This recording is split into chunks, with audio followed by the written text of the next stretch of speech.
کہ محمد کی بیٹی فاطمہ یہ خوش نصیب ہے. تیسرے آپ نے نام لیا کہ آسیہ زوجۃ فرعون، فرعون کی بیوی آسیہ یہ جنت کی خوش نصیب عورتوں میں سے ہے.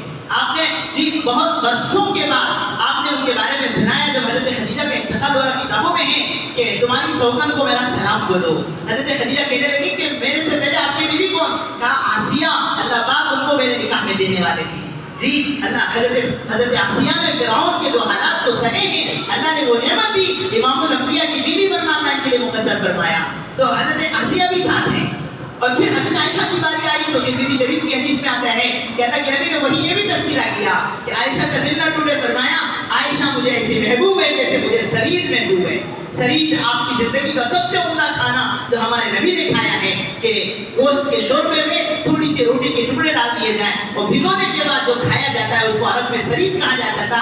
پوری زندگی کا عمدہ کھانا ہمارے آقا کا یہ تھا صلی اللہ علیہ وسلم. فرمایا جیسے مجھے سرید محبوب ہے عائشہ سے مجھے اتنی محبت ہے رضی اللہ عنہا. بہرحال وہ صندوق لایا گیا. اب جو بچے کو دیکھا تو فرعون آگ بگولا ہو گیا کہ او دیکھو یہ بچہ ہے.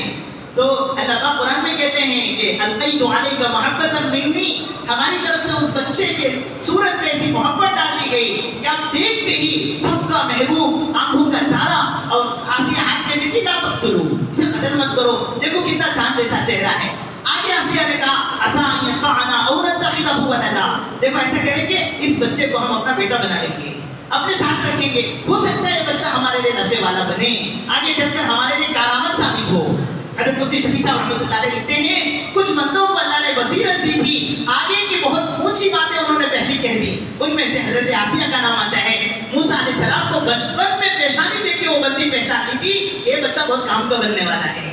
ایسے ہی فرمایا کہ عزیز مصر نے جب حضرت یوسف کو خریدا مصر کے بازار سے تو جاتے اپنے گھر سے کہا اکرمی مثواہ عسیٰ ان ینفعنا، دیکھو اس بچے کے ساتھ غلام جیسا معاملہ نہ کرنا، یہ بچے کے اکرام کرنا، اس کی پیشانی بتا رہی کہ بڑا کام کا بننے والا ہے.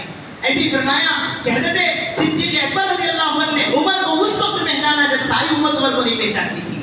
آپ کے آخری وقت میں پوچھا گیا آپ کے بعد ذمہ دار کون بنیں گے؟ کہا عمر کو میں ذمہ دار نامزد کرتا ہوں. کہا کس کے حوالے امت کو کر رہے ہو؟ یہ جو حضور کے سامنے ہر بات پہ تلوار دیتے ہیں، کوڑے لیتے ہیں، آپ ان کو امیر بناؤ گے، ذمہ دار بناؤ گے؟ حضرت ابوبکر نے کہا مجھے امت میں عمر سے زیادہ افضل انسان کوئی نظر نہیں آ رہا ہے. اور حضرت ابوبکر کا فیصلہ امت کے حق میں کیا بہتر ثابت ہوا. ساری دنیا گواہی دی کہ ابوبکر کا فیصلہ 100% صحیح تھا. تو اللہ پاک کچھ لوگوں کو وہ بصیرت دے دیتے ہیں. ہمارے حضرت مولانا قاسم کوئی رحمۃ اللہ علیہ کے بارے میں ہے کہ کاشف العلوم جب پڑھتے تھے آپ بنگلے والی مسجد میں تو حضرت جب جاتے تو ہمارے اکابرین میں سے باتیں کہتے جنوب کا ہیرا آ رہا ہے.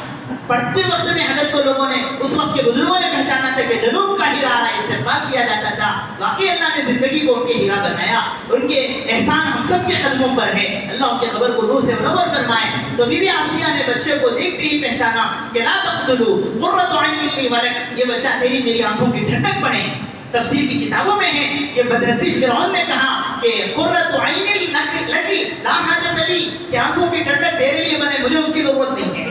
بچپن ازل ہی سے فطرتاً وہ بدنصیب پیدا ہوا تھا.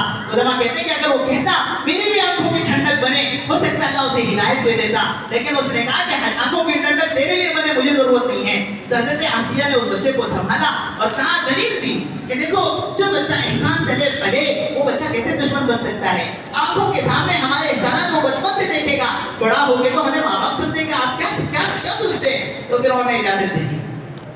کہتے ہیں اللہ پاک نے عورت کو وہ طاقت دی ہے، بڑے سے بڑے بہادر کو وہ زیر کر سکتی ہے. عورت کو اللہ پاک نے وہ چیزیں دی ہیں، اس لیے فرمایا مستورات کا دین بہت ضروری ہے. شوہر 4 مہینے بھی لگا کے آئے، وہ تہجد پڑھتا تھا، تیسرے دن فجر کی نماز چھوٹ جائے گی اگر گھر میں دین نہ ہو، گھر والی دیندار نہ ہو، گھر کا ماحول نہ ہو. اس لیے ماں مستورات کی جماعتوں پہ اور تعلیم پہ اور عورت کو دیندار بنانے پہ اتنا زور دیا جا رہا ہے کہ مرد بنا فرد بنا، عورت بنی خاندان بنا. ایک عورت بنتی ہے تو نسلوں کو جنت میں لے جاتی ہے. آج بڑا مسئلہ ہے، ایک بڑی آزمائش ہوتی ہے. جب عورت ساتھ دینے پہ آ جائے نا تو ماشاءاللہ ساتھی بہت کام کر لیتا ہے، ورنہ ادھر کو بعض مرتبہ اچھوں کی ساری قربانیاں دھری کی دھری رہ جاتی ہیں. ہر مشورے پہ بیچارہ سوچتا ہے یہ ذمہ داری لوں تو ہم منتری مانے گی کہ نہیں مانے گی، اور گھر والی اس میں ساتھ دے گی کہ نہیں دے گی. ہر قدم پہ سوچنا پڑتا ہے اور زندگی کا بڑا امتحان ہو جاتا ہے. حضرت علی مرتضیٰ نے فرمایا صالح بیوی کا مل جانا دنیا کی بہت بڑی نعمت ہے، اور صالح مل گئی تو الحمدللہ، نہیں ملے تو بنانا پڑے گا, اس کے لیے مشقہ محنتیں کرنی پڑے گی. اب جہاں ایسا ماحول بن گیا, ہمارے آقا کی